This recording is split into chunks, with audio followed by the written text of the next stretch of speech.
Nagpadala ang Police Regional Office Calabarzon ng contingent mula Cavite, Laguna, Batangas at Rizal provinces upang tumulong sa National Capital Region Police Office sa pagpapanatili ng kaayusan at seguridad kaugnay ng pagdiriwang ng pista ng itim na Nazareno. Layunin ng deployment na matiyak ang kaligtasan ng publiko, maayos na crowd management at mapayapang pagsasagawa ng traslasyon na isa sa pinakamalaking pagtitipong pangreliyon sa bansa na dinadaluhan ng milyong-milyong deboto.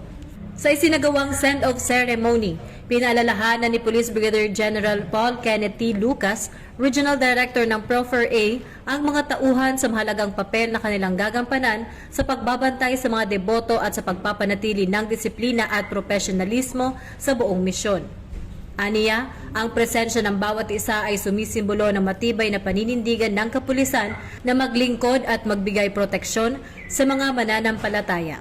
Inaasahang gaganapin ang tungkulin ng may pagbabantay, malasakit at paggalang bilang kinatawan ng PROFER-A at ng buong Philippine National Police. Umalis ang contingent ng PROFER-A na may dalang pananalangin para sa kaligtasan, pagkakaisa at matagumpay na pagtupad ng kanilang misyon bilang suporta sa NCRPO at sa milyong-milyong deboto ng itim na Nazareno.